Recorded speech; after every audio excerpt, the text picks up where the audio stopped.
કબંદા ફિલ્મની નામની જાહેરાત થઈને એટલે લાગ્યું હતું કે આ કોઈ જેવી તેવી ફિલ્મ નથી રહેવાની, કંઈક ડિફરન્ટ વિષય જરૂર લઈને આવ્યા છે. બ્રહ્મજીવો, મિસ્ટીરિયસ. હેલો મિત્રો, હું છું અમિત, તમે જોઈ રહ્યા છો સિનેમા શો. સિનેમા શો પર આજે વાત કરીશું કબંદા ગુજરાતી મૂવી આવે છે એના વિશે. ફિલ્મના ડિરેક્ટરની વાત કરીએ તો રેહાન ચૌધરી કરીને ડિરેક્ટર છે, એમને આ ફિલ્મ ડિરેક્ટ કરી છે. આ ફિલ્મની અંદર એમનું પ્રેઝન્ટેશન જોવા જેવું હશે એ અત્યારે ટીઝર પરથી લાગે છે.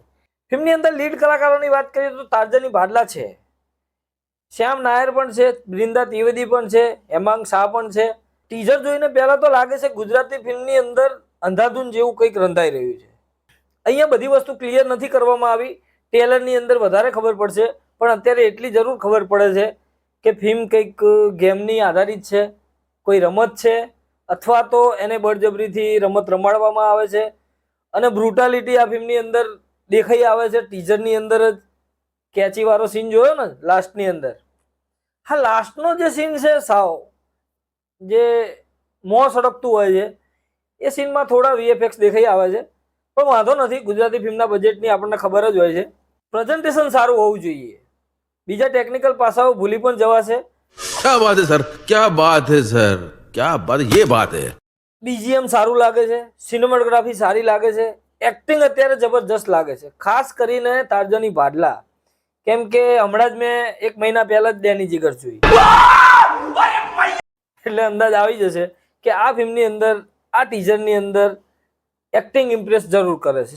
શ્યામ નાયર ગજબ લાગે છે આ ફિલ્મની અંદર, જે લુક આપ્યો છે જબરજસ્ત.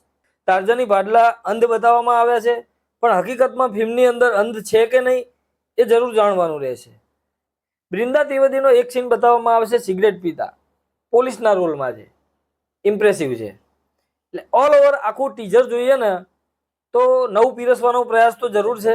ભ્રમ જેવી વાઇબ પણ આવી રહી છે, એક ઘરની અંદર કઈ રમત રમાઈ રહી છે, જીતનારને ઇનામ મળશે તો હારનારને શું મળશે એવા પણ સવાલો આ ટીઝરની અંદર છોડી જાય છે. ઓવરઓલ ટીઝરની વાત કરું તો ભાઈ જબરજસ્ત, શોકિંગ, ઇમ્પ્રેસિવ ટીઝર છે. તમને આ 1 મિનિટનું ટીઝર કેવું લાગ્યું છે જરૂર કોમેન્ટ કરજો. મે મહિનાની અંદર આ ફિલ્મ એકદમ ડિફરન્ટ ટેસ્ટ આપી જાય તો નવાઈ બિલકુલ નથી. 29 મે સિનેમાઘરમાં રિલીઝ થવાની છે.